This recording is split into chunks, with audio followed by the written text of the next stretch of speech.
Hoy tenemos la presencia de la doctora María Eugenia Mendoza Álvarez. La doctora es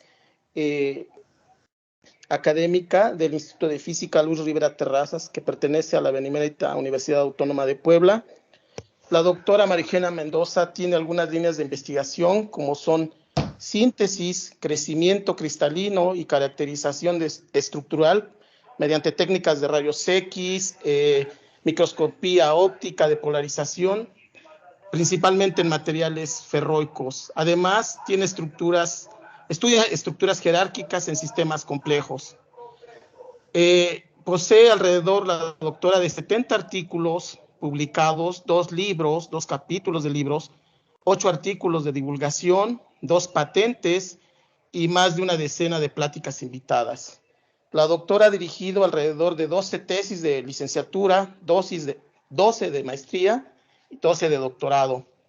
Además, ha tenido alrededor de 13 proyectos de investigación financiados.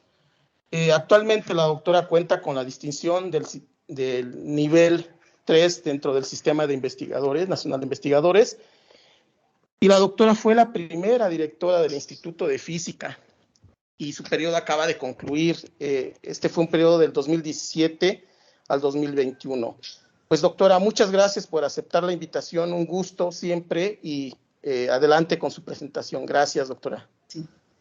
Muchas gracias, Alfredo, por la invitación y esta presentación que me haces. Agradezco a todos, a toda su presencia, pues para compartir algunos de los temas en los que hemos estado trabajando, por supuesto no solo yo, todo el grupo de personas que al final compartiré sus nombres, con las que he tenido oportunidad de colaborar en diferentes aspectos, estudiantes, colaboradores, investigadores, postdoctorantes, en fin.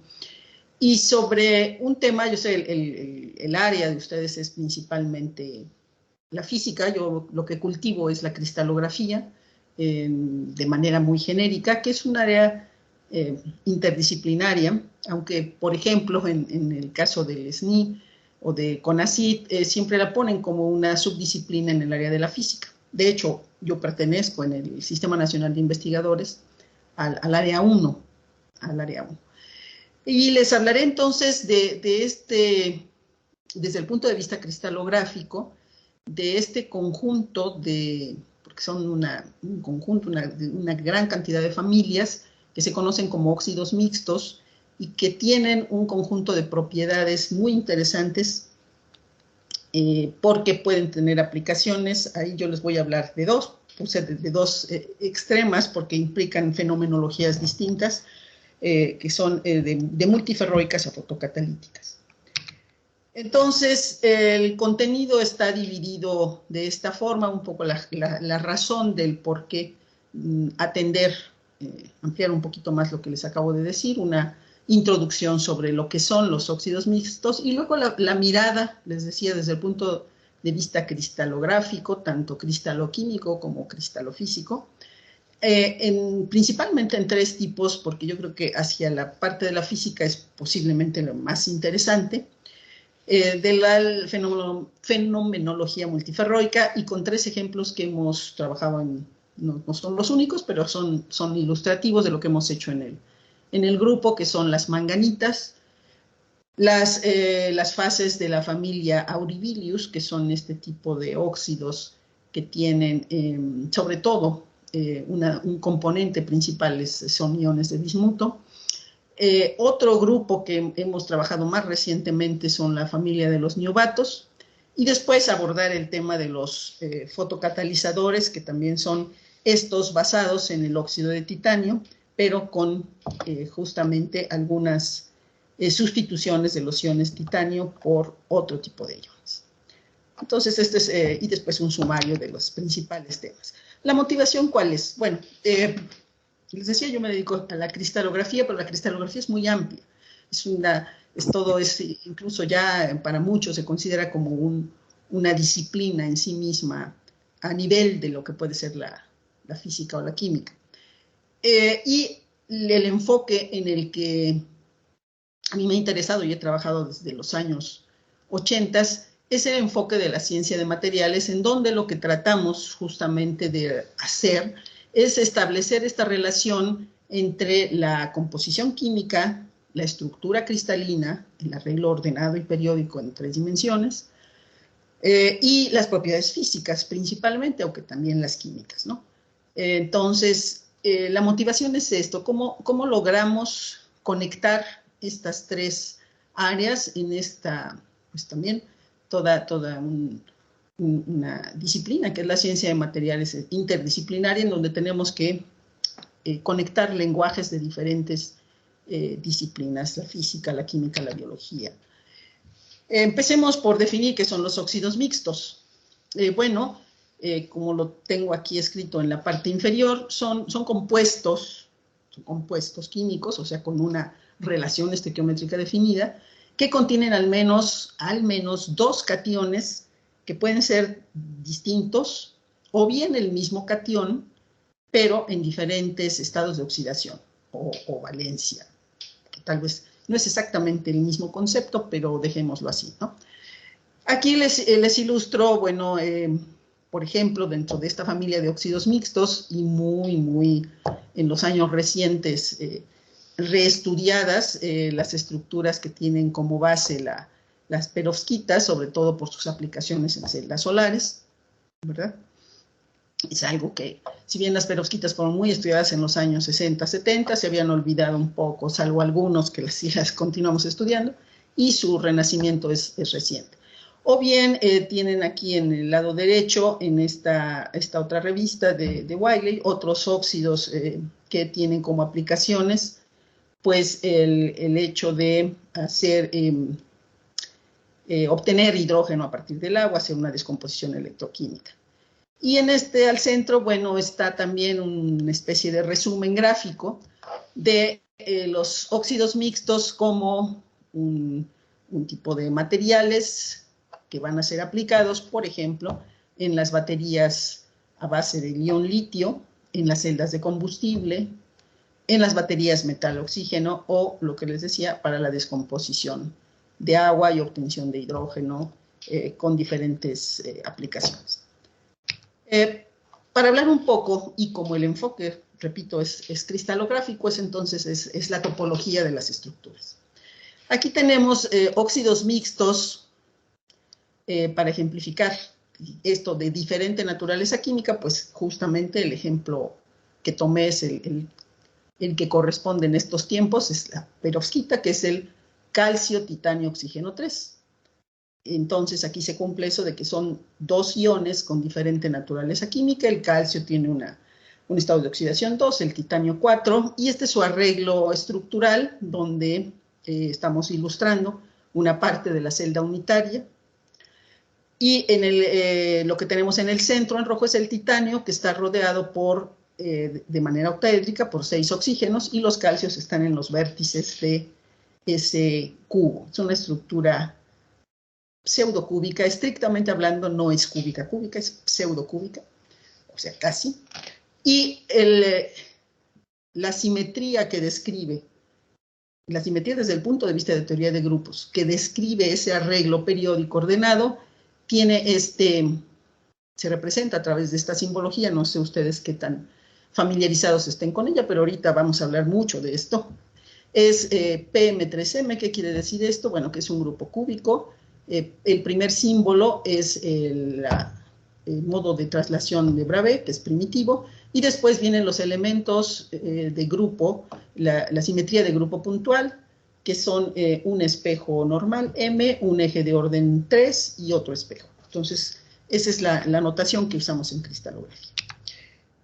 Aquí tenemos, por ejemplo, algo que también es importante señalar, y lo que voy a explicarles es cuál ha sido el enfoque del estudio para entender mejor esta relación entre la estructura y las propiedades y la composición, que justamente se ha ido cada vez delineando con mayor claridad y gracias a los instrumentos que disponemos para estudiar la estructura, como son los difractómetros de rayos X de laboratorio o los sincrotrones, que es lo más avanzado que tenemos para esto, pues podemos estudiar con mucho detalle cómo esta geometría, por ejemplo, de los octaedros alrededor del ion B, o en el caso de la perovskita del titanio, cómo es su geometría, qué tanto se deforman, qué tanto giran, si ven en esta parte de la derecha, lo que dice tilts, ¿verdad? ¿Qué tanto hay una salida de un cierto eje en una dirección preferencial? Estudiar la parte de la topología geométrica de las estructuras a nivel muy detallado, con una alta precisión. Entonces, eso es lo que se hace actualmente en la cristaloquímica y física de estos y de todos los materiales. Se llegan a establecer cosas, relaciones como la que tienen ustedes aquí en la parte escrita, ¿no? Que se llama el factor de tolerancia para ese tipo de estructuras ABO3. Es decir, se determina que desde el punto de vista geométrico hay una relación de radios, eso es lo que tiene decir R, en donde, y de distancias entre los componentes de estos poliedros, que nos dicen hasta dónde es posible cambiar los tamaños de los iones A y B. Ese es el factor de tolerancia, es una expresión, por supuesto, no es una expresión analítica, ¿verdad? Es algo que surge del estudio de la sistematización de todas las estructuras de este estilo, en donde ese es el factor T que nos dice qué estructuras, qué tamaños de iones podemos utilizar sin que la estructura colapse. Un ejemplo de ahora un óxido mixto en donde es el mismo ion pero con diferentes estados de oxidación es la magnetita, que también de una manera estricta habría que escribir así su fórmula química: fierro, fierro 2, oxígeno 4. El tipo de estructura es lo que se llama espinela inversa, y esa está descrita desde el punto de vista de la teoría de grupos por este grupo espacial. Fd3/m, que también es cúbico, y con esas características no entraré en mucho detalle, salvo que ustedes después me pregunten. Aquí abajo tengo puesta la configuración electrónica de los dos iones que están ahí presentes, ilustrados con las esferas azules, ¿no? El hierro 3 tiene una configuración 3d5, es decir, desde el punto de vista de su densidad electrónica, esta es esférica, ¿no? Porque está semilleno sus orbitales D. Mientras que los hierros, los cationes hierro 2, tienen la configuración 3d6, es decir, eso ya hace una asimetría. Esta composición química de iones con diferente carga en ese arreglo espacial es lo que da lugar a estas propiedades físicas de la magnetita, que es ferrimagnética. La dirección y esa magnetización ocurre no con la misma magnitud en todas las direcciones espaciales, sino hay una dirección preferencial, que es la que aquí tengo anotada, perdón, que es la 111, es decir, es la diagonal del cubo en donde tenemos la magnetización más importante, que tiene este valor, la magnetización espontánea. Luego aquí hay otros datos sobre la magnetita que no entraré en detalle. Bueno, ustedes tal vez vean, ¿no? Resistividad, densidad, en fin. Supongo que tengo, perdón, no pregunté Alfredo, pero como 50 minutos, ¿verdad? Es correcto, doctora. Sí, bueno, para activar el tiempo.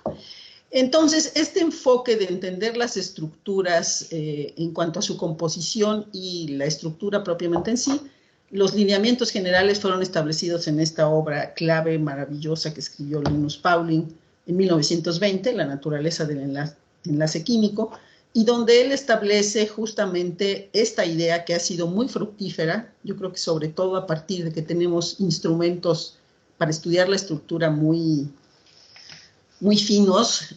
Recientemente son los sincrotrones, en los que tenemos acceso fácilmente, bueno, relativamente. Son los poliedros de coordinación, es decir, vemos un ion y vemos quiénes son sus primeros vecinos y qué arreglo geométrico tienen, cómo es el enlace entre esos y luego la conectividad entre ellos. Son ideas que él estableció en esa obra muy, muy importantes, sobre todo, les digo, en años recientes. Y otra contribución que también fue hecha a finales del siglo XIX y que fue realmente poco explotada y poco trabajada por muchos grupos, pero eran grupos muy especializados,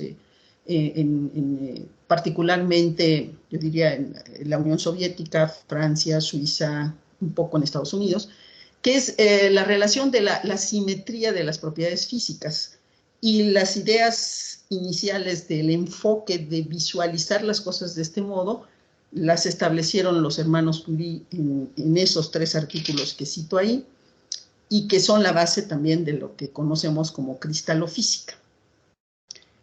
Les digo, es aquí relacionar justamente cómo la simetría influye en la aparición, o determina, más bien dicho, determina la aparición de ciertas propiedades físicas. Aquí también pasaré algunas brevemente para centrarme, yo creo que en la parte cristalofísica, pero solo ilustrar. Vean, por ejemplo, aquí en este artículo de Balachandran y colaboradores, estudian esta estructura, que es otra, la A2BO4. Lo que tenemos a la izquierda sería el arreglo de octaedros, ahorita no nos importa mucho qué, son octaedros alrededor del catión B, y A son las esferas grises. Esta sería la fase que vamos a conocer como una fase ordenada, con un orden, ahí los iones en gris, todos están bien ordenaditos. ¿Qué pasa cuando hacemos sustituciones de los cationes A por otros 2 diferentes? Aquí están ilustrados con colores violeta y rojo, ¿no? Entonces, pues estas son las 3 posibles modos de distribución en una dirección, la 001. En la estructura base, vamos a decir, la más ordenada, se le llama también en el lenguaje de la cristaloquímica y de la cristalofísica el aristotipo. Entonces, como imaginarán, el hecho de cuál de estas 3 posibles arreglos van a adoptar los iones A cuando los introduzcamos en esa estructura, pues nos va a dar lugar a diversas propiedades. También, solo para ilustrar, sin meternos mucho, este es el lenguaje que usamos en cristalografía para justamente determinar con precisión el sitio y la simetría del sitio en el que está ubicado cada ion o cada especie química. Esto también vale para cuando tenemos estructuras de un elemento o estructuras orgánicas o biológicas. Uno tiene que ubicar cada especie y cuál es la simetría de ese sitio y obviamente sus coordenadas. Entonces, por ejemplo, aquí vean que el catión A está en un sitio de simetría que ahorita les digo, salvo quien esté interesado, que espero que les interese mucho la parte cristalográfica, pues hay que entender nada más el lenguaje. Tiene una simetría, la 4mm, es decir, un eje de orden 4, 2 espejos perpendiculares, o bien el sitio B es diferente. También es 4, pero esta barrita hace que la cosa cambie, ¿no? Son perpendiculares entre sí. Y luego los oxígenos están en 2, tienen la misma simetría, pero en posiciones diferentes. Otra cosa que estudiamos en la cristaloquímica, cristalofísica, es, tengo una cierta distribución en el espacio descrita por este símbolo. Ya quedamos que estos se llaman grupos espaciales, esta simbología, y qué grupos, como todo esto son relaciones de simetría de teoría de grupos, qué grupos a partir de que es el aristotipo, la fase en donde todo está ordenado, cuáles son los posibles grupos a los que yo podría llegar de acuerdo a la teoría de grupos. Bueno, para este grupo, el I4/MMM, existen estas posibilidades. Y así puede uno establecer lo que se llama el árbol genealógico, como a partir de una estructura puedo generar y puedo ir hacia estructuras que me interesen porque está presente una cierta propiedad que solo permite esa simetría. Eso es lo que estudiamos quienes nos dedicamos a esto. Aquí, por ejemplo, nuevamente de ese artículo de Balachandran, que tomé como un buen ejemplo, aquí están ilustrados los diferentes modos. Estos son datos extraídos, bueno, son imágenes, esquemas, a partir de datos experimentales de estudio de la estructura. Por cierto, hechos con sincrotrón. Podemos, les decía, establecer a partir de ubicar en el espacio cada componente, los átomos A, los iones A, los B y los oxígenos, cómo son estos poliedros, qué inclinaciones tienen, cuáles son las distancias entre ellos, y estudiarlo con un gran detalle, entender las diferencias entre una estructura y otra. Por ejemplo, aquí si ven esta capa 1, lo que está en la parte superior, supongo que si ven mi cursor, ¿verdad? Si ven la capa 1, en el caso de la estructura P42 sobre NSM, tenemos este arreglo, pero puede pasar a este, o a este, o a este.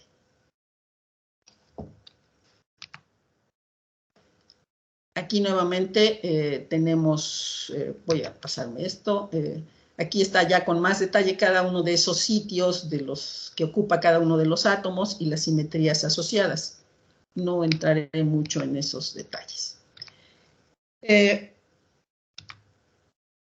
pasa? ¿Por qué doy esta introducción? Para que entiendan mejor cuáles son, sobre todo si no están ustedes inmersos en la parte cristalográfica, ¿cuáles son los requisitos de simetría que se requieren para que estén presentes las propiedades que se conocen como ferroicas? Entonces, nuevamente, primero establezcamos qué es una propiedad ferroica que tiene un cristal, o qué es un cristal ferroico. Bueno, lo primero son esas dos características, que ese cristal debe tener, como dice ahí, 2 o más estados de orientación, sin que haya presente ninguna perturbación externa de tipo campo magnético, campo eléctrico o tensiones. Pero además, en estos cristales, la presencia de las propiedades ferroicas requiere que haya un orden periódico, o sea, que sea un cristal. Esos estados de orientación deben poder conmutarse si aplicamos justamente un campo magnético, un campo eléctrico o una tensión mecánica o una combinación de ellos. ¿Cuáles son las propiedades ferroicas esas que por qué se generan esos estados de orientación? Bueno, por este tipo de comportamiento que está ilustrado aquí. Aquí tiene la referencia del profesor Schmidt, quien fue uno de los pioneros en esto y que tuve la oportunidad, él fue mi director de tesis doctoral, junto con otros colegas que estaban en Suiza trabajando en todos estos temas, estoy hablando de finales de los 70s, principios de los 80s. Bueno, los nombres de ferroico viene históricamente del ferromagnetismo, de que el primer material ferroico y la primera propiedad ferroica conocida es el ferromagnetismo, que se caracteriza porque lo que tenemos es justamente una magnetización espontánea, que la podemos visualizar, por ejemplo, a través de microscopía con luz polarizada por efecto Faraday. Uno ve en luz polarizada, ve los dominios magnéticos, estas regiones que tienen diferente orientación de la magnetización, las vemos con colores en el espectro visible. Si aplicamos un campo, podemos hacer la conmutación de un dominio a otro. Es lo que está aquí representado. Y una característica de los ferromagnéticos, eso ustedes como físicos lo saben muy bien, físicos y físicas, es la presencia de un ciclo de histéresis, que no es otra cosa sino que cuando nosotros evaluamos el cambio de la magnetización en función del campo aplicado, vemos primero de entrada que conforme aumentamos el campo, empezamos a orientar esas regiones de magnetización hasta llegar a una saturación, y si invertimos el sentido del campo, no regresa por el mismo camino, sino que sigue otro camino y se forma esta es una forma muy idealizada, ¿verdad?, de un ciclo de histéresis. Pero ese fue el primer fenómeno conocido de los ferroicos. Después se descubrió, el siguiente que fue descubierto fue la ferroelectricidad en los años 40, en la sal de Rochelle. Aquí lo que aparece es una polarización eléctrica espontánea, que está ilustrada aquí con este vector, y que puede ser conmutada con la aplicación de un campo eléctrico, y también tiene un comportamiento de histéresis, la polarización en función del campo eléctrico aplicado. El tercer fenómeno que se conoció fue la ferroelasticidad, que está aquí ilustrado en la parte del fondo. Ahí lo que ocurre es que cuando aplicamos, hay una deformación espontánea del material, así como en las otras, todo es espontáneo, en unas ciertas condiciones de presión y temperatura. Cuando aplicamos una tensión, entonces podemos invertir el sentido de esa deformación y también tiene un comportamiento de histéresis cuando hacemos una gráfica de epsilon contra sigma. Y el más reciente es un fenómeno combinado que se llama el ferrotoroidismo, aquí, en donde al aplicar un campo simultáneamente, un campo eléctrico y magnético, logramos la conmutación de esas regiones, de esos estados, y también tiene un comportamiento de histéresis. Esas se conocen como los cuatro fenómenos ferroicos primarios, y lo que podemos tener es que están determinados por la simetría, para que esto ocurra, cualquiera de ellos, tiene que haber condiciones de simetría en la estructura, tiene que generarse, que fomentarse justamente la polarización. Solo pueden estar presentes bajo ciertos arreglos espaciales. Eso, digamos que intuitivamente se ve.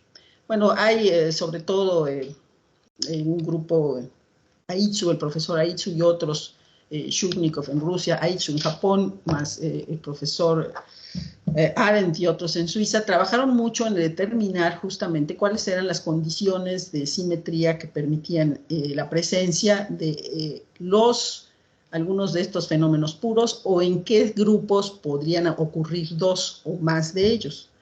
Es lo que aquí está representado a través de círculos, ¿no? Cuando estos se intersectan, como aquí, por ejemplo, donde está el 9, hay 9 grupos puntuales de simetría en donde es posible que encontremos la presencia de 3 fenómenos simultáneamente.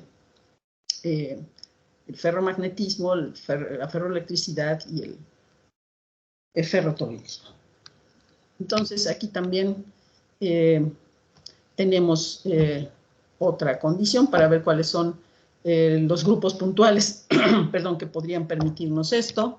También aquí voy a ampliar un poquito a otras fenomenologías de los multiferroicos. Resulta que, sobre todo en los ferroeléctricos, por las mismas condiciones de simetría, también son piezoeléctricos. ¿Qué quiere decir? Que cuando nosotros aplicamos un esfuerzo, hay una deformación que se suma a la presencia de la polarización eléctrica.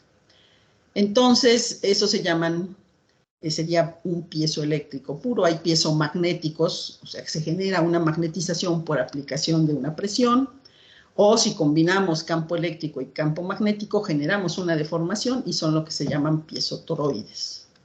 Es decir, la fenomenología de este tipo de materiales es riquísima y se ha explorado muy poco. De hecho, casi todo se ha centrado en el efecto magnetoeléctrico, es decir, combinación de campo eléctrico, campo magnético. Nosotros hemos estudiado algunas familias, hasta aquí solo les presento algunas de las que hemos estudiado, en particular, por ejemplo, las manganitas, en donde aquí el óxido mixto está constituido pues por hierro, iones manganeso en estas relaciones estequiométricas e itrio. Bueno, estas son, en el caso de las manganitas, ocurren este tipo de poliedros de coordinación, en donde alrededor del manganeso tenemos octaedros y los otros, el otro catión, el catión A, pues se distribuye, como ven ustedes ahí en este ejemplo, en los huecos de esos. Es una forma de visualizar la estructura, ¿no? En los huecos que generan todos estos octaedros que además están conectados a través de vértices. Entonces, aquí el grupo de Fontcuberta, que está en Barcelona, por ejemplo, hizo un estudio minucioso sobre manganitas en donde utilizaron como cationa pues una buena cantidad de cationes, ¿no? Escandio, indolutecio, y establecieron que cuando los que están dentro de los iones, dentro de la elipse azul, dan lugar a una estructura hexagonal descrita por este grupo espacial, mientras que si los cationes A son disprosio, plomo, neodimio, en fin, los que están aquí en el círculo B, la estructura era ortorrómbica y sus propiedades son diferentes. Aquí, por ejemplo, nosotros lo que hicimos en un estudio que hicimos hace algunos años con Ulises Salazar y Jesús Siqueiros de Ensenada, de UNAM Ensenada, partimos de la manganita pura, pero hicimos algunas sustituciones del manganeso con hierro, buscando justamente el efecto, entender un poco más la transición de fase ferroeléctrica de esa manganita. Y, bueno, esto es un patrón de difracción de polvos, que también no sé qué tan familiarizados estén, pero esos patrones lo que hacen es, lo que tenemos es un gráfico de la intensidad de los picos de difracción en función de la posición angular. A partir de ahí podemos hacer mucho trabajo, entre otros es identificar qué fase cristalina tenemos, pero también determinar la estructura. ¿Qué quiere decir eso? Pues calcular todos estos, la topología geométrica de la estructura, distancias interplanares, y por ángulos y demás. Entonces aquí tenemos identificados los patrones de difracción. Vean que son muy similares, por eso lo muestro. Realmente hay que hacer un estudio muy detallado en ciertas zonas de la estructura donde notemos que está el efecto de la presencia del hierro. Identificar en qué región angular el hierro deja su huella para saber cuál es su efecto. Bueno, además del estudio cristalográfico, también, y como lo que queríamos ver era el efecto en la temperatura de Curie, en la temperatura de transición ferroeléctrica, pues hacemos mediciones, esta es la parte que hacemos con Jesús Siqueiros, que es un experto en el área esta, de propiedades dieléctricas. Medimos la permitividad dieléctrica en función de la temperatura, y aquí observamos cómo cuando hay la transición de fase, de la fase ferroeléctrica a la paraeléctrica, hay una caída abrupta de la permitividad dieléctrica, y bueno, esto se mide a diferentes frecuencias. Entonces aquí lo importante a resaltar es que sí hay un efecto, hay un corrimiento en la temperatura de transición de unos 15 grados Celsius aproximadamente, lo cual es mucho, es una gran cantidad, una gran diferencia, y la interpretación que nosotros damos, sustentada en algunos cálculos adicionales, es que la presencia de los iones 3 en la estructura lo que hacen es que a lo largo de la dirección C perturban la conectividad entre las pirámides, y entonces eso hace que se modifique la temperatura de transición paraeléctrica ferroeléctrica. En el caso de es un poco más complejo químicamente. Vean, en este óxido mixto que hemos estudiado, tiene bismuto, hierro, titanio. Y es una estructura también más compleja. Aquí vean simplemente el tamaño de la celda unitaria. Del lado izquierdo tienen la fase paraeléctrica, o sea, donde no hay todavía la polarización espontánea, todavía no es ferroeléctrico. Tiene esta simetría, I4/mm. Cuando pasa a la fase ferroeléctrica, cambia la estructura. Aquí tenemos la clave, ¿no? Hay que distinguir los diferentes, lo que tenemos ahí son capas conectadas entre sí, también de diferentes poliedros de coordinación, conectados a través de los oxígenos, y estos son los parámetros de celda, y vean, es una estructura altamente anisotrópica. La polarización espontánea en la dirección C tiene una magnitud de 4 microcoulombs por centímetro cuadrado, mientras que a 90 grados en la dirección A es 50 microcoulombs, aquí debe ser mayúscula, por centímetro.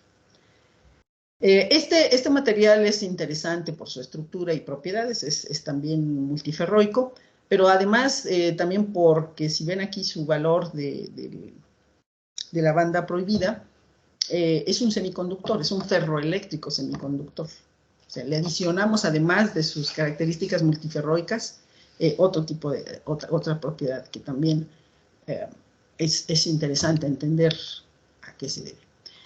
Algo que también junto con otros trabajos hechos previamente, pero que no estaban muy claros, contribuimos a que quedara un poco más claro el origen de la ferroelectricidad en el material sin hierro, en el material puro.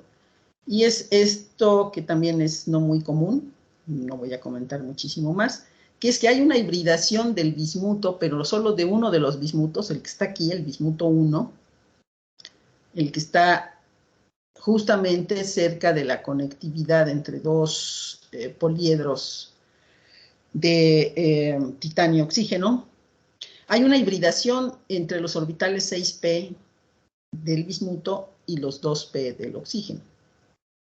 Esto es algo que no ocurre muy frecuentemente. Lo de la hibridación es normal o típico en compuestos de carbono. En los materiales inorgánicos no es tan fácil determinar eso. Entonces es parte de lo que consideramos o encontramos que contribuye a generar la ferroelectricidad. Luego también había en este mismo material alguna controversia, como dice ahí, cuál era realmente, cómo describir mejor la estructura de un material con esta complejidad química y además ese tamaño de celda tan grande. Si bien era ortorrómbico descrito por este grupo espacial, FMM2 o el A21AM o el FMM. Es decir, es importante cuando uno quiere entender las propiedades físicas o químicas, saber cómo éstas dependen de la estructura. Por eso esta insistencia en ubicar, en describir lo mejor posible una estructura a través de los estudios de rayos X, ¿no? Aquí tenemos, todo este trabajo lo hemos hecho, también eso creo que tengo que resaltarlo, todo este estudio estructural a través de metodologías de estudio de la estructura por difracción de rayos X en polvos, no en monocristales. Porque es mucho más fino hacerlo en monocristal, pero no siempre es fácil obtener monocristales, entonces uno tiene que tener la capacidad de extraer la información a partir de patrones de polvos como los aquí ilustrados. Entonces, eso fue lo que hicimos en esta comunicación en 2014. Y aquí también, por ejemplo, encontramos cómo la temperatura de Curie tiene también la presencia de otros iones, está haciendo una reducción, una disminución de la temperatura de la transición de fase de 750 a 742, 8 grados Celsius. Este es el último de multiferroicos, también lo voy a comentar brevemente, rápidamente esto hemos publicado alrededor de estos niobatos de estroncio en los últimos años, 5 o 6 artículos abordando diferentes temáticas. Elegí porque fue un trabajo muy bonito que publicamos en Physical Review B, donde nos interesa mucho el asunto de las transiciones de fase estructurales y cómo esto impacta en las propiedades ferroicas. Aquí lo que estudiamos también es una estructura donde es un tipo perovskita, donde hay capas de octaedros. Aquí los octaedros son de niobio y está rodeado por seis por aquí hay una esquemita, ¿verdad? Estamos viendo una proyección, estamos viendo a lo largo de la dirección A, es el plano BC. Entonces, aquí el niobio está en el centro de estos octaedros que los estamos viendo desde arriba, las esferas rojas son los oxígenos, y aquí en circulitos amarillos, pues son los estroncios. Esta es la fase ordenada, o sea, la paraeléctrica, y aquí abajo lo que tenemos pues sería vistas en otra dirección. Entonces, en este trabajo, que fue teórico experimental, pues determinamos los efectos de la aplicación de presión y buscamos nuevas transiciones de fase, y fue lo que hicimos, lo que reportamos en este trabajo, entre otras cosas. Por ejemplo, también uno, conocida bien la estructura, puede simular a través de diferentes, aquí fue usando cálculos de primeros principios, calcular los diferentes, el efecto que tendría, por ejemplo, en los fonones de esa estructura. Y entonces, pues como ustedes saben, los estudios de fonones, lo más fino que podemos hacer al respecto es a través de estudios Raman. Entonces, esto es una colaboración con el grupo de Hugo Navarro en San Luis Potosí. Ellos tienen un sistema Raman donde podemos hacer estudios en función de la presión y de la temperatura. Entonces, es algo muy bueno. Aquí estamos viendo, por ejemplo, cambios en los diferentes parámetros de la celda unitaria en función de la presión, o el volumen de la celda en función de la presión. En fin, y lo que aquí encontramos, pues fue les decía, regreso al título, un cambio, una nueva transición de fase originada por la aplicación de la presión, que no estaba obviamente reportada. Aquí ya me salí, pido ahí ese enlace. Ahora quisiera abordar en esta última parte el caso de la catálisis.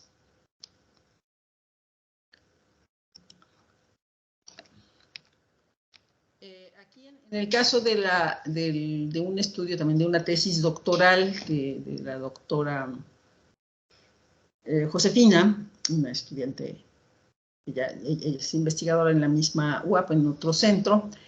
Tomamos como base un fotocatalizador muy conocido y muy usado, por supuesto, que es el óxido de titanio, pero lo que hicimos fue justamente hacer la introducción, la sustitución de algunos iones titanio por algunos de estos hierro o níquel, con la idea de mejorar sus propiedades fotocatalíticas. En el óxido de titanio se sabe que una de las dos fases, ahorita vemos, es la que tiene más capacidad de aumentar la velocidad de una reacción. Solo también para tener una idea de la importancia de este tipo de óxidos en cuanto a su uso a nivel global, en este artículo de 2012, pues son datos que no cambian mucho.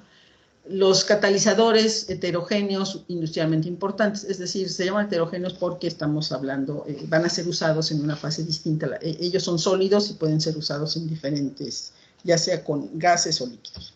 Bueno, están entonces 41% las zeolitas, que son silicatos, ya sean naturales o artificiales. Los óxidos, óxidos complejos, que son estos óxidos mixtos, están en segundo lugar, y después vienen otro tipo de resinas intercambiadoras, fosfatos, arcillas u otros, ¿no? En otras menores proporciones, pero ahí aparecen los óxidos mixtos.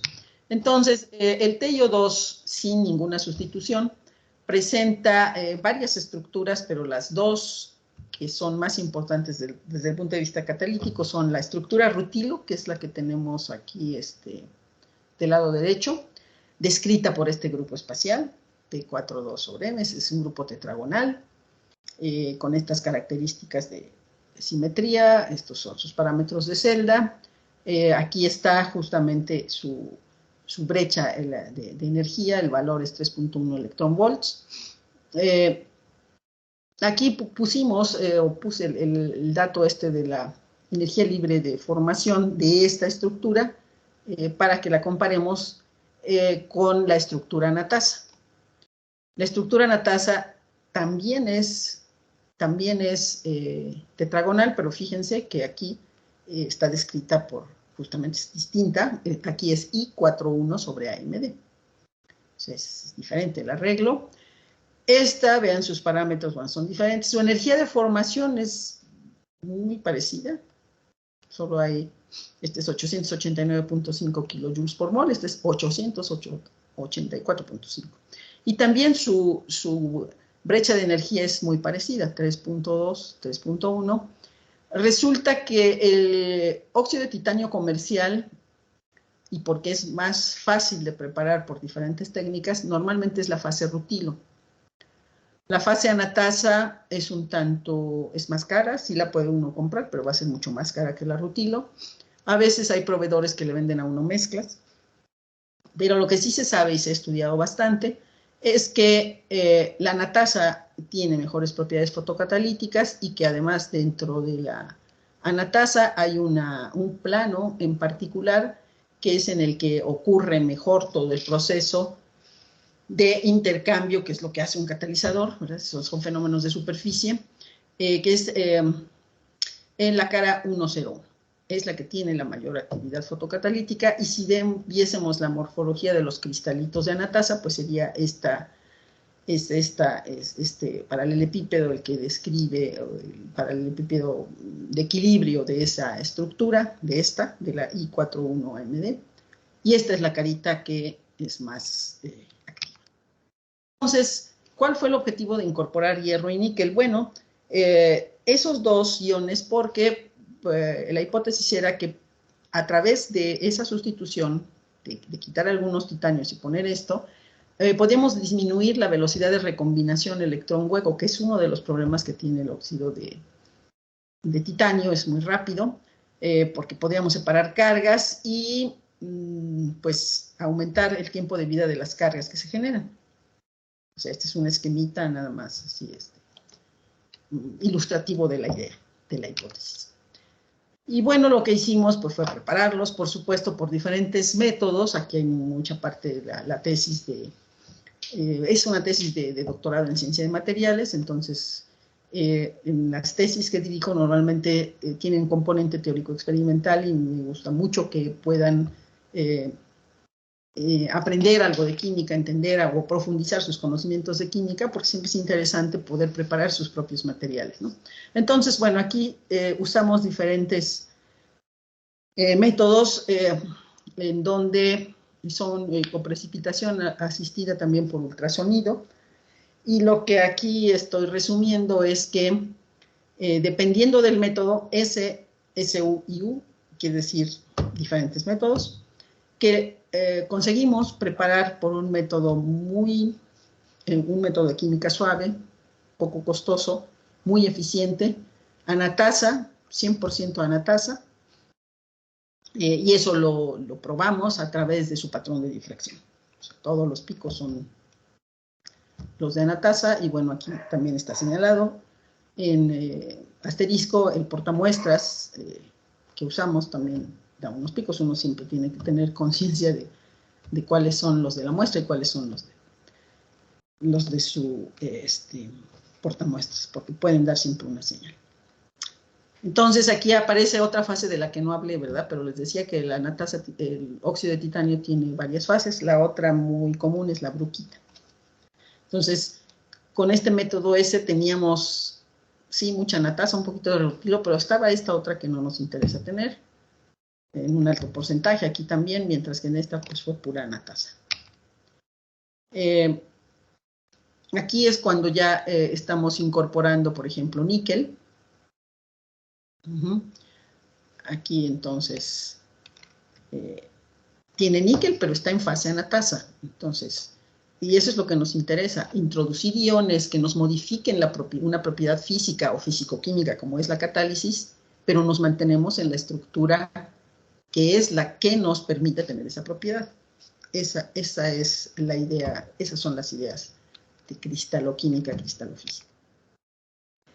Y bueno, aquí en esta figura también lo que estamos haciendo es, se mide cuando uno trabaja con fotocatálisis, siempre hay sustancias patrón que nos permiten evaluar la eficiencia de la transformación.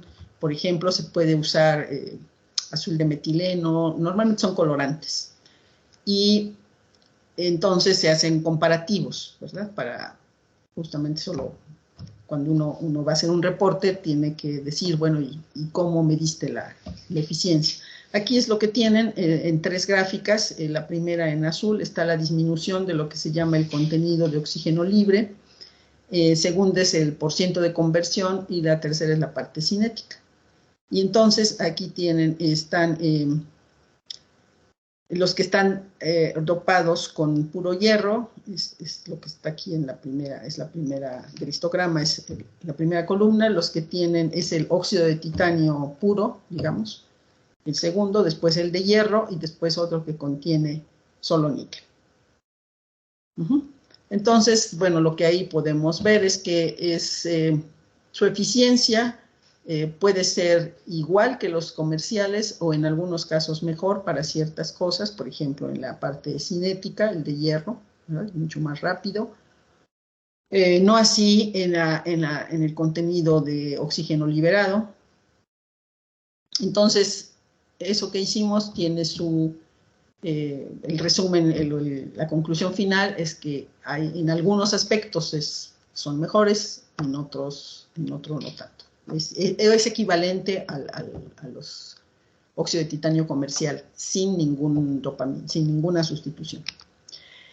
En fin, en resumen, lo que quise hacer en este seminario es darles un panorama del enfoque cristalográfico desde la ciencia de materiales y donde hay conexión con la física, por supuesto, de estas propiedades, sobre todo yo diría las multiferroicas. Les invito a explorar esa parte porque realmente hay muchísimo por hacer.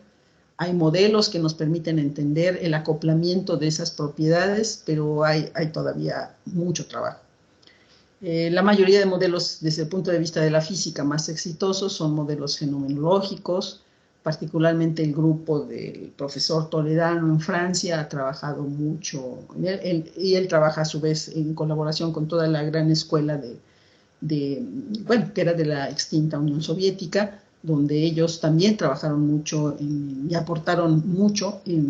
Por ejemplo, está basado todos esos modelos, principalmente en estudios también muy, muy visionarios de Landau, respecto a este tipo de acoplamiento de propiedades. Como en su tiempo solo se conocía el ferromagnetismo y ya se vislumbraba teóricamente la ferroelectricidad, pero todavía no había nada, en tiempos de Landau quiero decir, no había nada experimental. Sin embargo, él dejó una escuela y esa escuela desarrolló muchas ideas. Entonces, hay aproximaciones para explicar sobre todo el acoplamiento magnetoeléctrico, pero falta explorar los otros acoplamientos y presentar modelos que permitan entender mejor esta fenomenología. Entonces hay un interés muy de ciencia básica, pero también está el otro que es importante, que es el de aplicaciones, porque yo lo resumiría así. Estas propiedades ferroicas lo que nos dicen es que podemos hacer una transducción de energía de una manera muy elegante, aprovechar la energía magnética para generar energía eléctrica, o viceversa, o energía mecánica, el piezomagnetismo, la piezoóptica, no sé. Hay tantas cosas que harían que hagamos un uso. Sabemos que estamos en la búsqueda, la urgencia como sociedad humana de tener formas de uso de la energía de una manera más racional y no tan primitiva como lo hemos hecho hasta ahora. Yo creo que tenemos que reconocer eso. Hemos hecho un uso, particularmente en el siglo XX, finales del XIX, o sea, desde la revolución industrial hasta estos momentos, yo creo, ha sido un uso muy primitivo de energía no renovable además.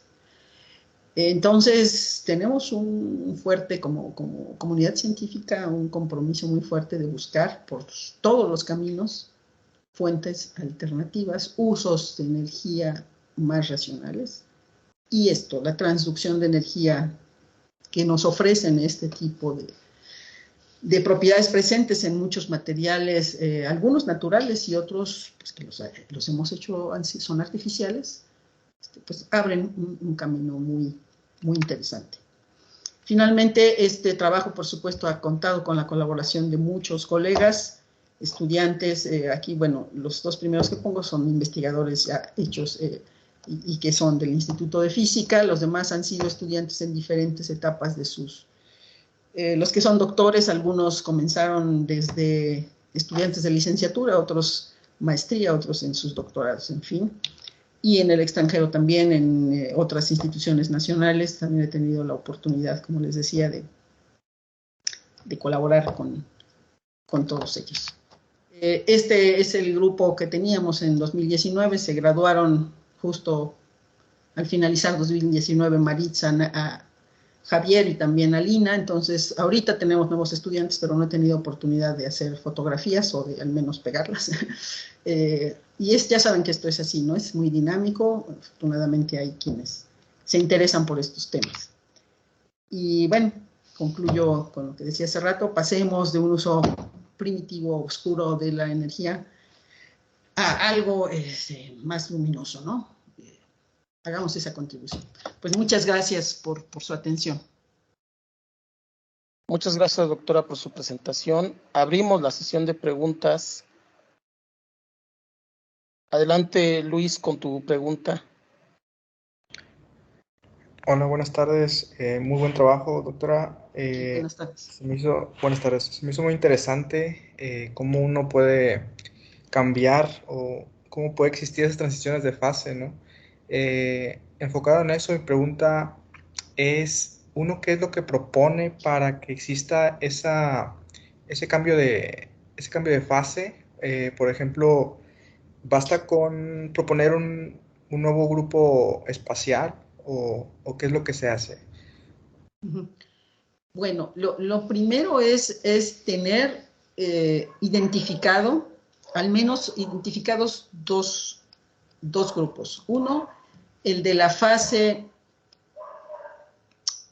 hablemos del caso más simple, ferroelectricidad, de la fase paraeléctrica, o sea, cuando el sistema, tu compuesto, tu material no tiene ninguna polarización espontánea. ¿Cuál es la estructura? Que les decía, se puede llamar aristotipo o estructura de alta temperatura. Normalmente va a ser una fase que tenga un arreglo cristalino muy simétrico. Casi siempre es cúbico, casi siempre, para todos los materiales. Entonces, pero hay que determinar exactamente cuál, porque existen 230 arreglos posibles, son los 230 grupos espaciales, para describir una estructura. Entonces hay que ver cuál de esos 230, y dentro de esos 230 están los cúbicos, a cuál pertenece la fase ordenada. Ese es lo primero. Y a partir de ahí, entonces, hacemos esto que les mostré, el árbol de las relaciones grupo-subgrupo. A partir de esa, podemos ya buscar cuál sería, no van a ser muchas, van a ser cuáles son las posibles estructuras de más baja simetría que estén asociadas a eso. Y entonces, a esa estructura base, a la estructura aristotipo, o prototipo también se llama, de todos esos nombres, pero es la de más alta simetría. A partir de esa, ¿cuáles se pueden derivar por simetría? O sea, no es posible, por decirte algo, que uno pase, y hay que imaginarlo, de una estructura cúbica, imaginemos un cubo muy simple, cúbica primitiva, o sea, átomos solo en los vértices. Que de ahí pases directamente a una triclínica, o sea, donde es la celda unitaria, es un paralelepípedo donde todos los lados son desiguales y los ángulos todos son diferentes. Es un cambio de simetría brutal, eso no ocurre en la naturaleza.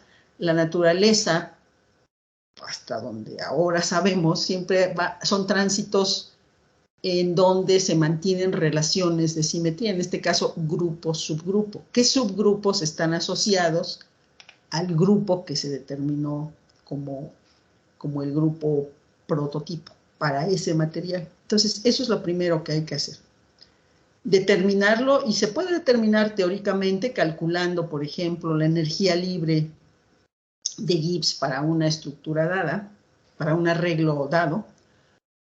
Y la otra, pues, o sea, la prueba más fehaciente va a ser que lo hagamos experimentalmente, porque no hay otra, ¿no? Más la física, cualquier ciencia natural, pues es eso, es el estudio de la naturaleza tal como es. Entonces, Hay que preparar el material y llevarlo a la condición, a la estructura esta que va a ser la de más alta simetría y entenderla. Es decir, afortunadamente, y aquí también hago un comercial, aprovechemos a una hora desde lejos, pero yo espero que el año que entra ya haya más movilidad internacional. La Unión Internacional de Cristalografía tiene programas especiales, sobre todo para los jóvenes investigadores o estudiantes de posgrado, de doctorado en particular, para que hagan estancias durante los veranos o durante varios meses en sincrotrones. Los sincrotrones son fuentes de rayos X que nos permiten tener longitudes de onda que podemos seleccionar. No es como en el caso del laboratorio, donde es fija. No solo eso, porque además podemos seleccionar longitudes de onda de alta energía, de modo que podemos conocer con mucho detalle la estructura cristalina. Pero además lo podemos hacer en un intervalo de temperaturas muy amplio.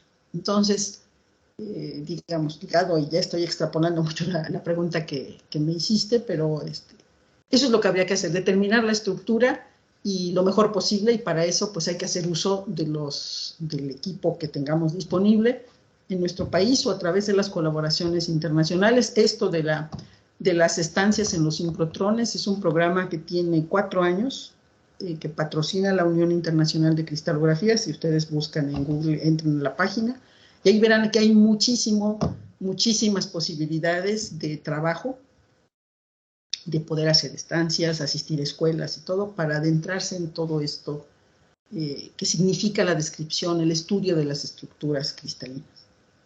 ¿Sí? Entonces, sí, respondí a la pregunta.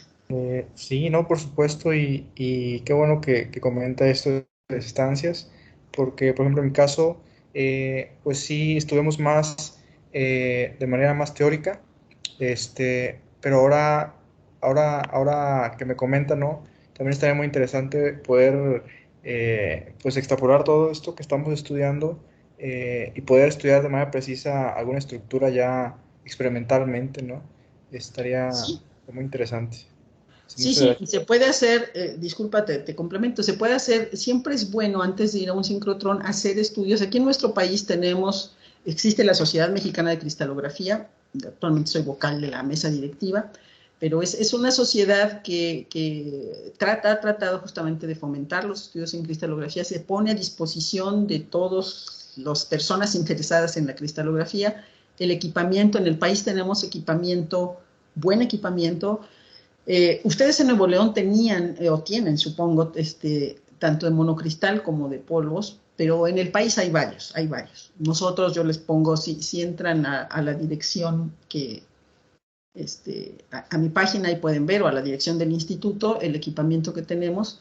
Es bueno ya llevar un estudio previo, para que ya en el sincrotrón realmente se aproveche al máximo el tiempo que le dan a uno, porque es como cualquier otra facilidad de laboratorios de esa magnitud, ¿no? Le dan a uno tiempo y te dicen, pues tiene un día para hacer su medición. Pero entonces tú ya tienes que llegar con una idea muy clara de qué es lo que vas a hacer, dónde vas a buscar, en qué intervalo angular, o en fin, no puedes llegar así a explorar porque no hay mucho tiempo. Entonces hay que hacer estudios, lo que se puede hacer con rayos X de laboratorio aquí en México, que hay muchos lugares donde hacerlo, hay que hacerlo. Y ahí, en todo caso, por parte del instituto de nosotros y del laboratorio, yo estoy a cargo del laboratorio de difracción, podemos hacer trabajo, por supuesto, conjunto y con mucho gusto. Sí, no, pues muchas gracias, doctora, y muy buen trabajo, la verdad. Gracias. Está Rodolfo. Adelante, Rodolfo. Sí, buenas tardes. Buenas tardes. Una pregunta. ¿Las propiedades ferroicas se pueden detectar o predecir teóricamente o solo es experimentalmente y después ya se analizan las fases, ya después de analizar experimentalmente, o también se puede teóricamente predecir o detectar estas propiedades? Se pueden predecir, sí se pueden predecir y después ya comprobar. Incluso ahora se pueden predecir usando, como les decía, los modelos fenomenológicos basados en la teoría de Landau, y que quien más ha hecho al respecto, o uno de los que más ha hecho, para no subestimar el trabajo de otros, es Pierre Toledano. Si buscan en Google también, Pierre Toledano, el profesor, él está en Amiens, en Francia. Se puede hacer eso, pero ahora también hay mucho trabajo hecho a partir de simulaciones, usando todo trabajo numérico a partir de simulaciones usando DFT o demás. Uno de los colegas con los que ya tengo algunos años colaborando, que es Jorge Íñiguez, lo vieron en la lista, él es, pueden ver su página, y si no, el grupo, bueno, él probablemente es el de los investigadores que ha hecho en los últimos años las aportaciones más interesantes, junto con la profesora Spalding en Zúrich. Se puede predecir a partir de usar los programas, lo que ellos han desarrollado. En el caso de Jorge, él ha trabajado en el desarrollo de los códigos estos Viena, y usando Siesta y programas. A partir de ahí, pues, los han enfocado hacia el poder predecir, por ejemplo, dada una cierto arreglo, cierta estructura, cierto grupo espacial con ciertos componentes, si se genera o no, por ejemplo, una polarización espontánea, una magnetización espontánea. Otro que ha trabajado también, ahorita por decirles nombres, muy interesante su trabajo, es el profesor en Cambridge, el profesor Salge se escribe con J. Se pueden predecir. Entonces, si están interesados, alguien me pueden escribir, yo les paso algunas referencias clave de ellos, y si no, consulten sus páginas, pero sí se puede hacer eso, se pueden predecir, sí. Ya existe toda la herramienta para hacerlo. Ok, muchísimas gracias, muy interesante la plática, muchas gracias. Por nada. Bueno, mientras alguien más se anima, doctora, un comentario. Sí. Lo que a mí me queda de su plática es que está muy claro que estas propiedades van a depender de la simetría del grupo espacial del sistema que estamos estudiando. Y lo que menciona de grupos y subgrupos también le debe de ayudar, pues, a los dos, tanto a un experimental como a un teórico. Porque si tú, lo que decía, si tenemos un grupo espacial, debe de haber subgrupos, y solamente las opciones son de saltar de un grupo principal a los subgrupos. No podrías hacer otra cosa. Entonces, por ejemplo, el que hace cálculos y está proponiendo dopamiento, está proponiendo sustitución de los cationes, debería de tener esa idea de teoría de grupos para que su trabajo tenga sentido, ¿verdad?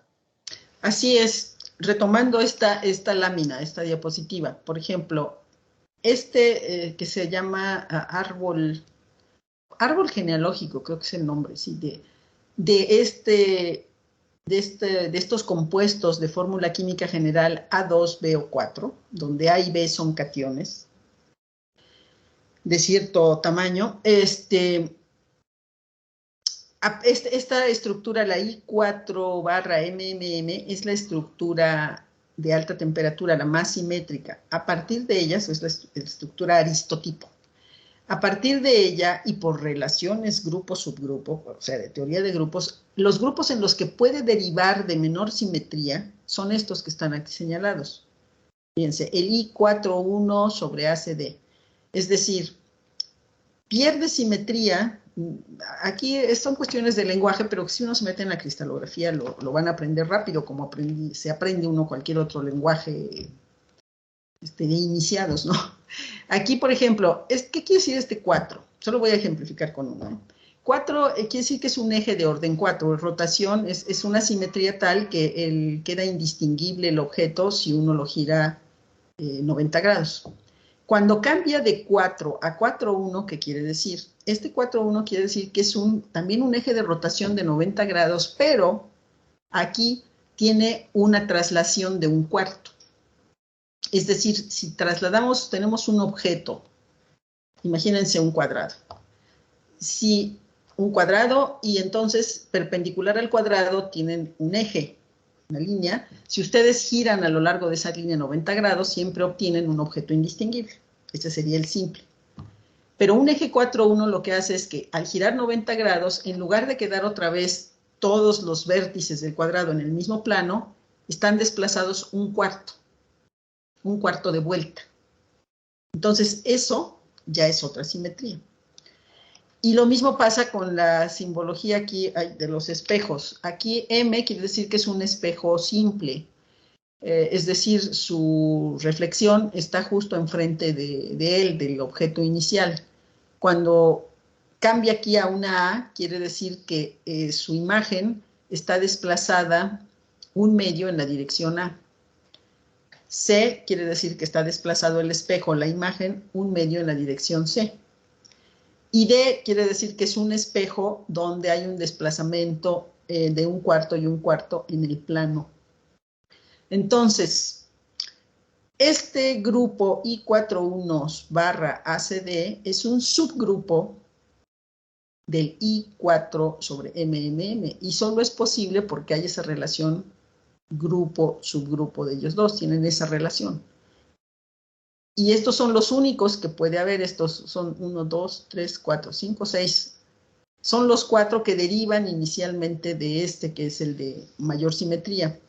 Y luego vean que cada uno de estos puede tener a su vez todavía otro subgrupo más. Por ejemplo, estos dos, el P42 sobre NCM y el CMCA, tienen en común como el siguiente subgrupo el PCCN. Este CMCA tiene otros dos subgrupos. El FMM, ya no hay otro subgrupo más. Igual el IMM2, porque la simetría es lo que lo limita. Para esto, por ejemplo, en el curso de cristalografía que impartimos en el programa de materiales, trabajamos un poquito más esto, y claro, depende del bagaje, del background que tengan los estudiantes. Si ya saben teoría de grupos, es muy fácil llegar a esto, pero si no, pues hay que empezar por la teoría de grupos, ¿no? Pero sí, es lo que tú dices, Alfredo, regresando, sí. Es lo que les decía hace rato, necesitamos conocer primero cuál es la estructura más simétrica de ese material, para a partir de ahí poder derivar cuáles son los subgrupos posibles y entonces buscar en estas estructuras, en estos subgrupos posibles, qué tipo de iones podemos introducir, ¿verdad? Y si esa estructura acepta esos iones, porque esa es la otra parte, la parte cristaloquímica, lo que decía el Pauling, ¿no? Hay que ver las relaciones de radios para ver esa estructura hasta dónde se mantiene como tal, aunque yo le cambié los iones. En fin, por ahí va el asunto, sí.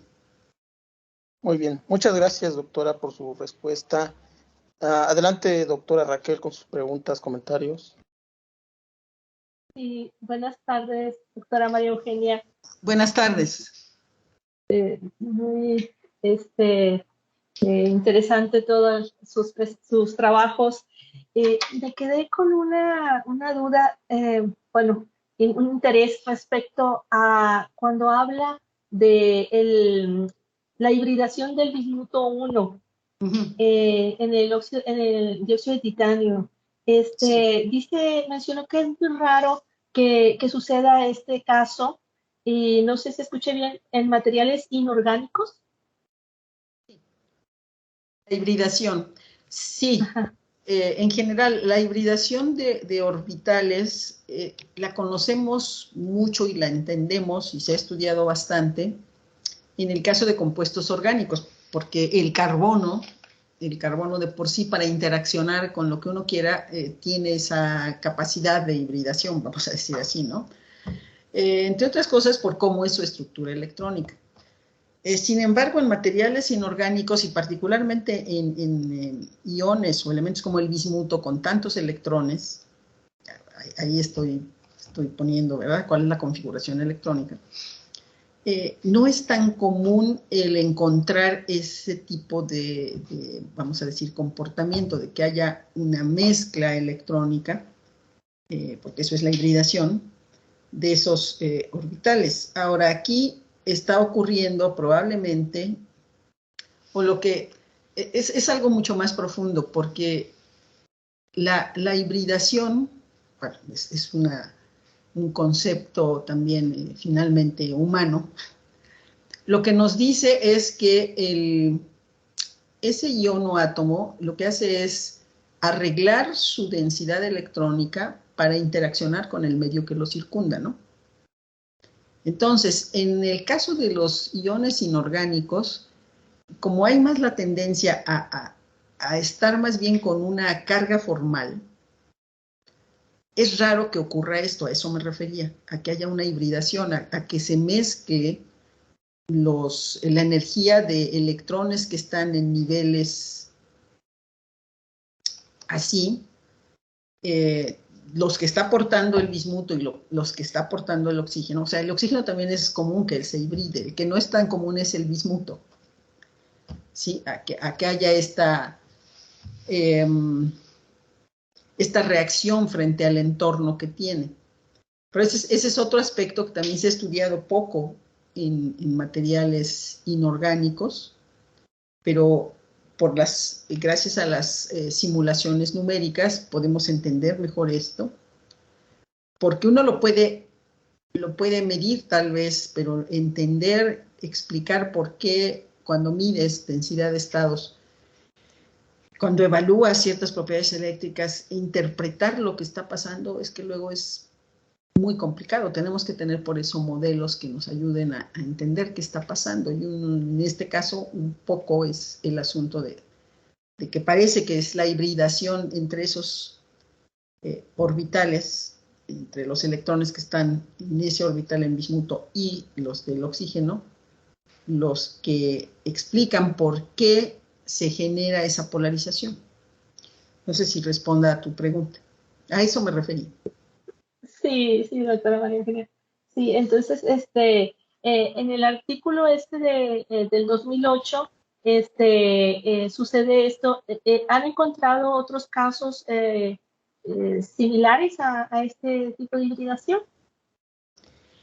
Sí, en uno de los que no mostré, pero del niobato de estroncio, sí, con que ya no aparece ahí el bismuto, pero con el niobio.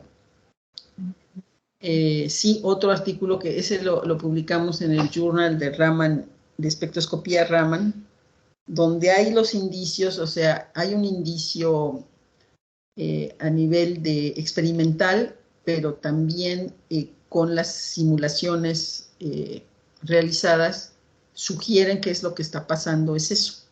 O sea, esas simulaciones nos permiten entender el por qué observamos lo que se midió, pues esto fue lo que se hizo, ¿sí? Pero no solo nosotros, otros autores han encontrado, haciendo esta combinación o esta dupla, como siempre, pues es muy enriquecedora de teórico experimental. Han encontrado en otros, y curiosamente, casi todos, al menos de los reportes que conozco, son en óxidos laminares, que tienen estas estructuras donde se forman los octaedros alrededor de uno de los iones, están unidos por los vértices y forman estas láminas. Parece que probablemente esté asociado a la misma formación de la estructura laminar, ¿no?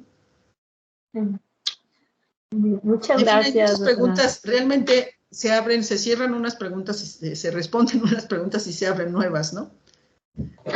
Sí, y eso es lo bonito, yo creo, de nuestro trabajo, de cualquiera de nosotros, ¿no? Sí.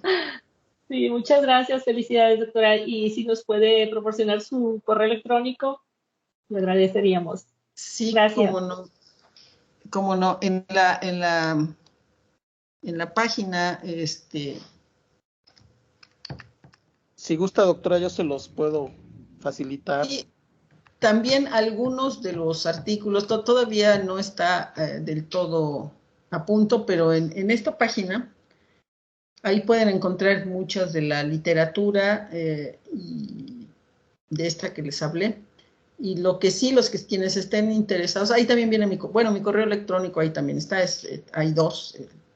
Mendoza también se los puede pasar Alfredo, por favor. Por si quieren alguno, lo que hace rato ofrecí, no sé si siempre dijeron sí o no, pero por favor escríbanme, algunos datos sobre los que yo creo son los profesores que han hecho, en el caso del modelado de las propiedades ferroicas, el profesor Salge, Toledano y Jorge Iñiguez, que ha trabajado en simulación numérica, de este tipo de materiales. Les puedo pasar sus direcciones, algunos tengo literatura de ellos, entonces también, si les interesa, con gusto, porque ya ven que a veces no pueden bajarse los PDFs tan fácil, ¿no?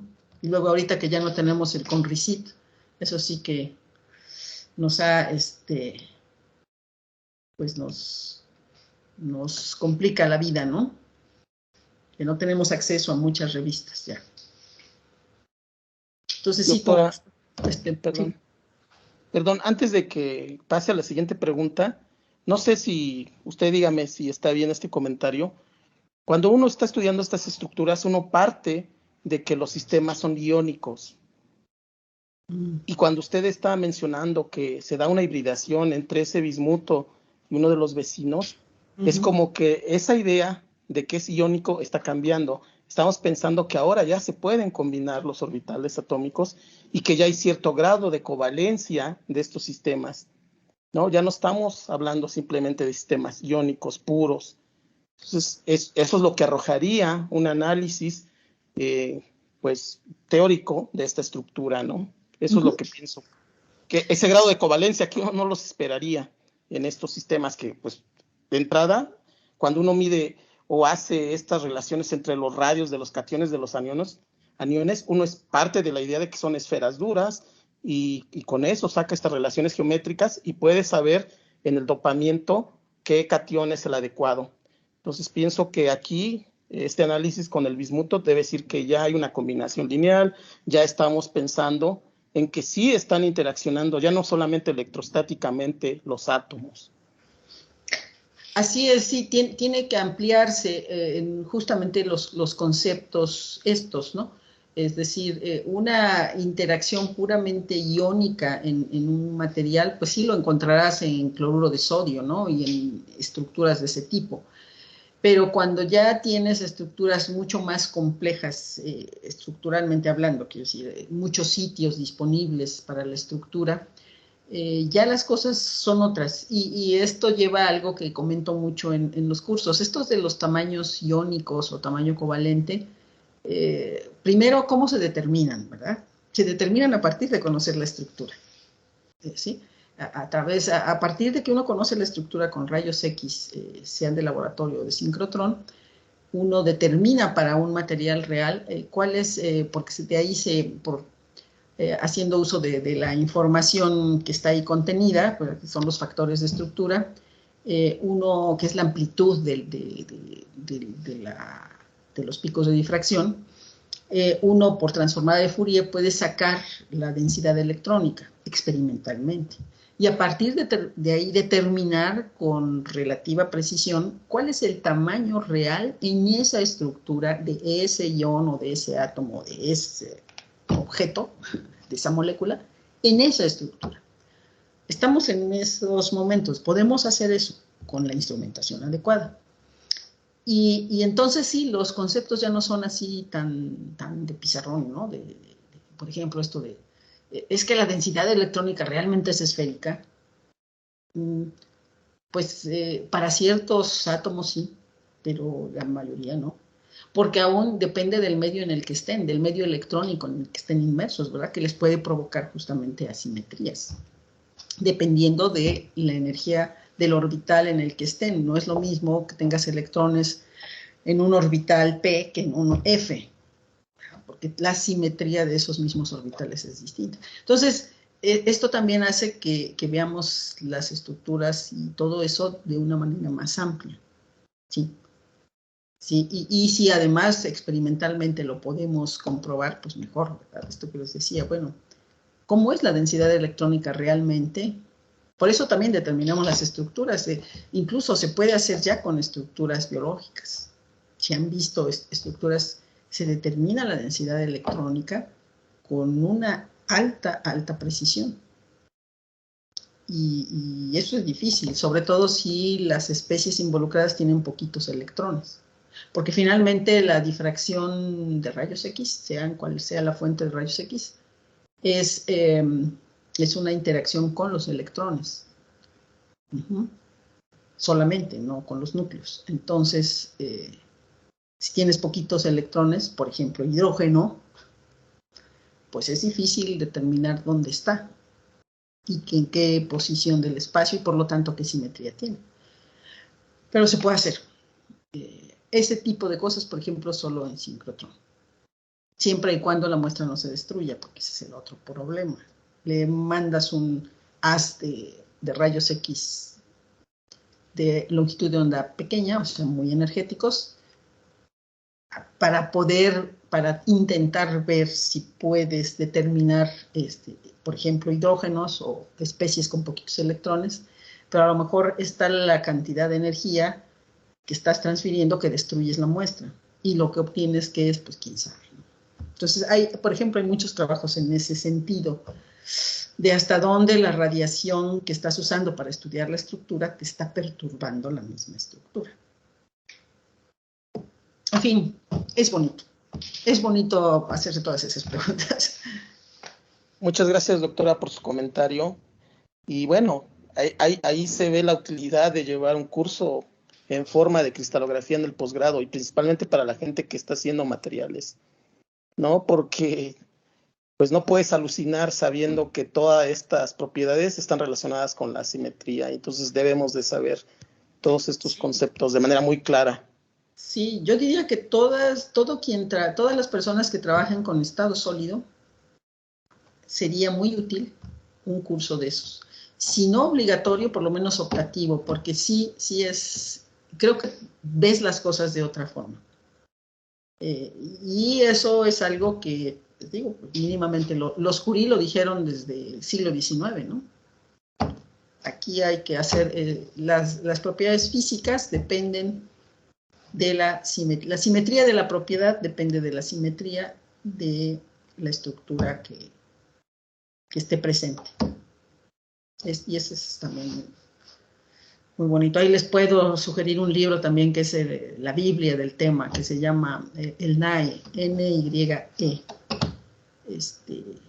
Para que lo vayan considerando por si alguna vez, por lo tengan en su biblioteca, por ejemplo. Quien quiera hacer esa aproximación desde el punto de vista de relacionar propiedades físicas y simetría.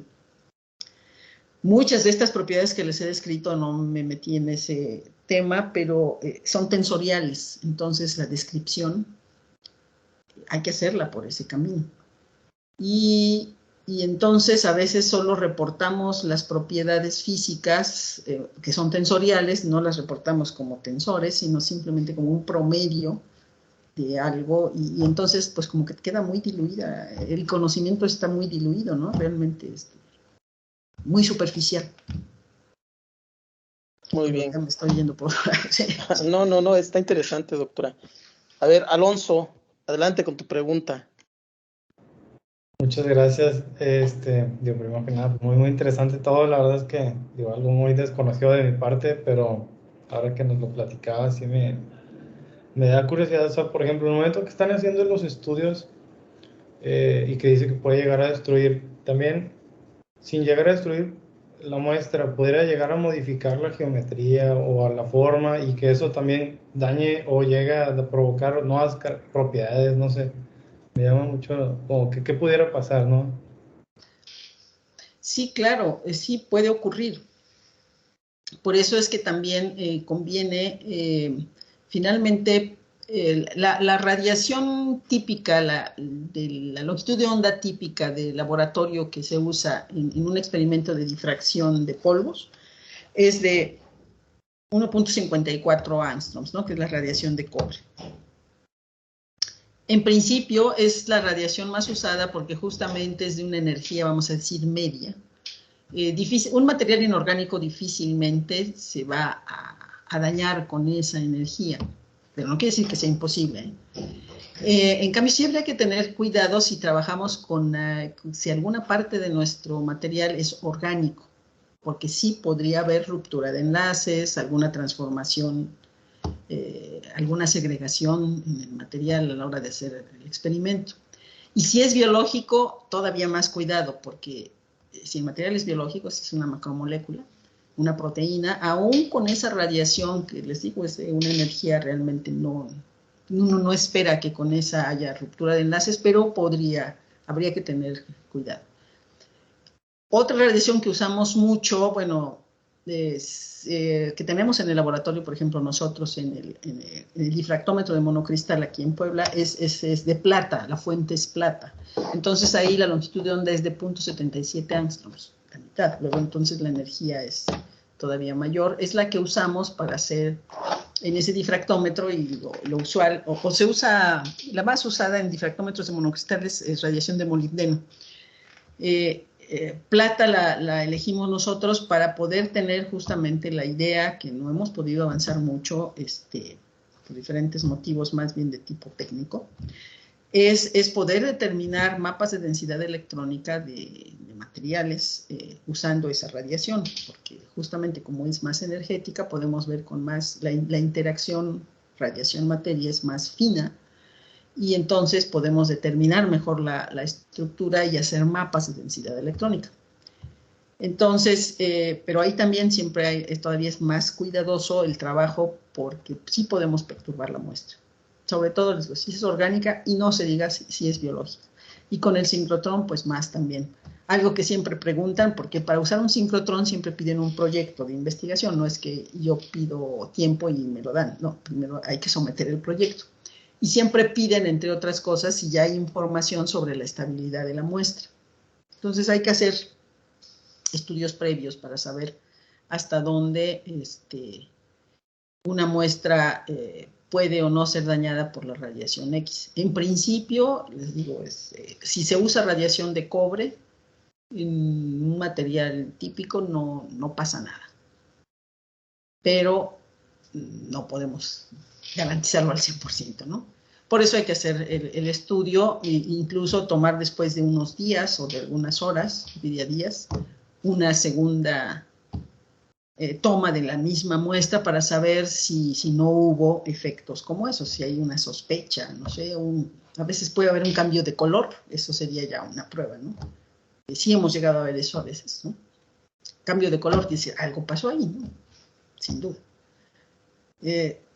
Pueden no ser los rayos X, ahí también podría ser el medio ambiente, ¿no? ¿Qué tal si se oxidó la muestra y no sabía quien la estaba trabajando que era susceptible al aire o a la humedad? También a veces uno subestima esas cosas, ¿no? Pero resulta que alguien midió sus muestras cuando era tiempo de lluvias, no sé allá con ustedes, pero acá en el verano es muy, muy, muy lluvioso. Y después la midió otra vez en enero o febrero, cuando todo está muy seco, y resulta que le dio cosas diferentes, ¿no? Pues es que seguramente sí hubo un efecto, probablemente el agua, ¿no? O alguna reacción de superficie, qué sé yo. Es posible que haya un efecto de la radiación. Aún esta, la que es muy suavecita, la de cobre. No, muchas gracias, digo, todo un arte, la verdad, lo que nos platica, pero muchas felicidades por todo su esfuerzo y trabajo. Gracias, Alonso. Para mí ha sido un gusto conversar con ustedes y les decía, pues, invitados a poder, cuando se pueda, visitar, hacer algunas estancias. Es algo que también desde antes de estar en la dirección, cuando he estado en la dirección y cuando he estado en diferentes comités y demás, yo abogo mucho porque tengamos posgrados nacionales donde haya mucha movilidad y donde podamos aprovechar todos, no solo los estudiantes, también los investigadores, más todas nuestras, todo lo que tenemos en el país, que tenemos una buena infraestructura, pero a veces no conocemos que existe, o a veces, pues ya saben lo que pasa. Las cuestiones humanas tenemos que superarlas, tenemos que abrirnos más a las colaboraciones, ¿no? Entre todos. Y eso nos va a enriquecer en todos sentidos. Entonces, pues yo los invito a visitar no solo los laboratorios que tengo a cargo, sino el instituto en general. Alfredo lo conoce, no nos ha visitado hace mucho, pero hemos avanzado en varias cosas, tenemos bastante equipamiento. Pueden visitar la página del instituto, que aunque tiene no está del todo al día, pero bueno, les puede dar una buena información de lo que hay, no solo en cuanto a equipamiento, sino las diferentes líneas de investigación. Sí, con la idea esa de por qué no hacer a veces a lo mejor estancias que pueden ser de unas cuantas semanas, un mes o más largas, qué sé yo. Pero creo que todo eso siempre lo enriquece a uno, ¿no? Sí, muy bien, doctora. Mire, yo hace tiempo tenía ¿cómo se le dice? La espinita de por qué no aprovechamos a gente que tiene mucha experiencia en algún campo, ¿no? A lo que se dedica. Y alguna vez yo había propuesto por qué no se puede hacer unos cursos que no tiene que ver que se den dentro de la UAP, sino se pueden dar de manera entre instituciones. ¿Y por qué no ofrecer un curso y aprovecharlo? No sé, un curso para gente que esté en el posgrado, que esté interesada y que uno pudiera de manera periódica, no lo sé, una vez a la semana, 2 veces a la semana, ofrecer un curso. Personalmente yo ofrecí un curso de algo que yo hago y lo tomaron algunos investigadores, no solamente fueron estudiantes, también fueron investigadores, y los daba yo creo que viernes y sábado, o sábado y lunes, algo así. Y entonces creo que nos fue bien. O sea, duró el curso como si fuera presencial, como si estuviéramos ahí. O sea, hubo el compromiso de las personas y terminamos. No sé si fue un grupo de 15 y casi todos terminaron el curso. Entonces yo no sé si eso, usted que ya estuvo en esta parte de la administración, no sé si se pudiera hacer algo, platicar con gente, no solo de la Autónoma de Nuevo León, Puebla, que se pudiera ofrecer algo así, cursos que ahorita por la movilidad no los podemos tomar, ¿no? Pero que se hiciera como una cartera de cursos y que un investigador dijera, bueno, yo soy experto en propiedades magnéticas, me gustaría dar un curso. Al final, este investigador que demuestre y que logre captar la atención de los estudiantes, pues va a tener colaboraciones y va a tener, tal vez hasta va a captar estudiantes, ¿no? Que eso es algo que todos nosotros como investigadores andamos buscando. Entonces, a lo mejor no es como tener un pago, porque ya nos paga como quiera nosotros Sistema Nacional de Investigadores, pero sería como un extra que nos pudiera servir. No sé, esa idea a usted qué le parece, ¿alguna vez ya la había escuchado? No como tal y no con la aplicación, como dices, que ya se hizo, y yo creo que son de los beneficios de este asunto de la pandemia que nos ha dejado de que es posible hacer cosas a una distancia, y porque a veces aún en tiempo normal, pues luego no es tan fácil ni disponer del tiempo, ni desplazarse, ni del dinero, en fin, ¿no? Entonces creo que aprovechar esto como inicio y después ya una presencia real, pero me parece muy bueno. Yo creo que hay que intentar llevarlo a cabo a partir de, como todo, de iniciativas de unos cuantos, que sean de diferentes instituciones, y echarlo a andar, y poco a poco irá sumándose, irá creciendo. No hay que desesperarse nunca, eso es lo que uno aprende también en este oficio, ¿no? Las cosas se van dando y simplemente hay que ser constante, persistente, y me parece muy bien. Yo lo puedo comentar con algunos de los colegas del instituto, y a lo mejor contigo podemos hacer la conexión con nuestros, y sobre todo, por ejemplo, sería más fácil no solo los colaboradores que tenemos en la investigación, sino nuestros ex estudiantes del instituto. Nuestro programa cumplió 40 años el año pasado, el de maestría. Entonces tenemos egresados del instituto en varios lugares del país, entonces puede hacerse una pequeña red y comenzar con eso. A mí me parece magnífico lo que dices, y comenzar con unos cuantos cursos, también no pretender, como siempre, uno es muy entusiasta y dices, pues a lo mejor hacemos varios. A lo mejor comenzar con 2 o 3 y ver cómo funciona, se va puliendo y se va haciendo esto. A mí me parece muy bien porque sería más allá de los cursos que a veces se organizan a nivel de congreso, que siempre son cursos chiquitos, ¿no? Cortos, en varios congresos existen. Esto sería como ya más institucional. Y creo que la otra parte que podría, esa ojalá pudiera hacerse si es que sirve el que tengan validez en las instituciones dentro del esquema curricular de los estudiantes que se inscriban. Eso también creo que deberíamos tender hacia allá. Con esto que te decía, yo creo que los posgrados deberían ser nacionales y debería haber, no solo para las cuestiones de movilidad del profesorado, que su antigüedad se reconozca, sino que los mismos programas de posgrado puedan tomarse cursos en diferentes instituciones y que se les den validez, si finalmente lo que importa es que les sirva a la formación de los estudiantes, ¿no? Eso, por ejemplo, a mí me tocó vivirlo muy en el inicio, en los años 80, es algo que no es que haya iniciado en ese tiempo, pero en ese tiempo tuvo más explosión en Europa, los programas desde la licenciatura de movilidad tenían que hacer estancias los estudiantes en un país distinto al suyo. Y eso es muy bueno, porque justamente permite aprender de lo que se especializa, los especialistas de ese lugar. Llega el estudiante o la estudiante y aprende lo de ahí, además de aprender cómo se trabaja en otros sitios. O sea, tiene muchas ventajas. Y sí, ahora que lo comenta, esto de tal vez en los posgrados, la gente que está pues en la parte administrativa, sería como que si se pudiera lograr como que serían como cursos externos complementarios que se puedan ofrecer entre instituciones, no necesariamente tiene que ser un profesor que está dentro de ese centro de investigación. Uh-huh.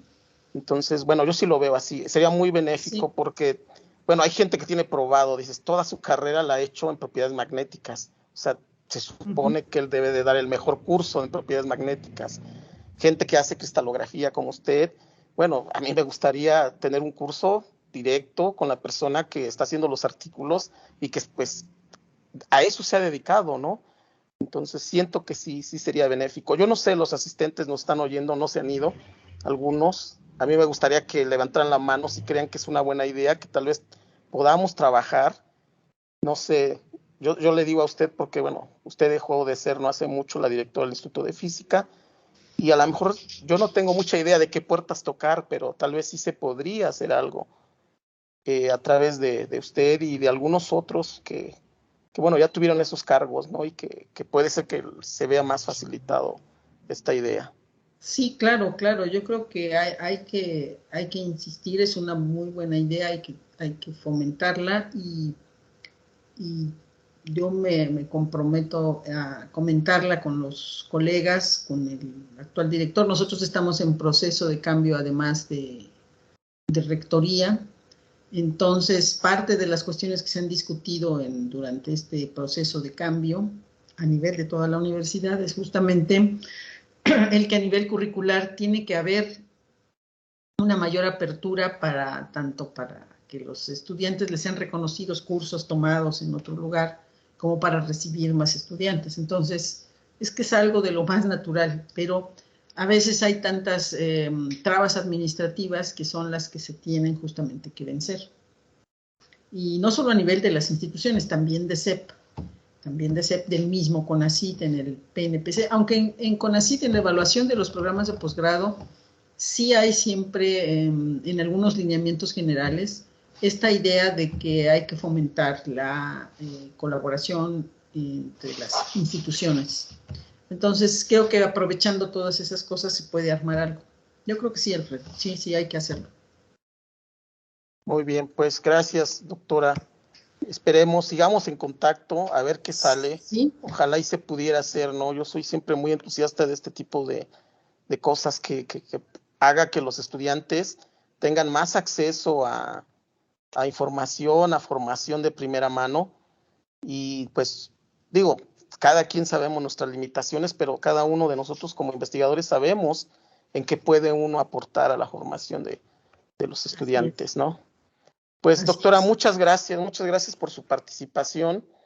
Y pues nos ha gustado, yo creo que a todos, la mayoría vieron la importancia de tener estos cursos, que a lo mejor, como decía uno de los estudiantes, Alonso decía, yo no lo conocía, no sabía de la utilidad, pero sí es importante tener esa formación. Pues les agradezco a todos su atención, su presencia aquí y seguimos en contacto. Espero sus correos, sus mensajes para ver qué podemos aterrizar. Que Pues tengan muchas gracias, buena doctora. tarde y saludos. Igualmente, doctora, cuídense, hasta luego. Gracias, hasta luego. Muchas gracias, doctora.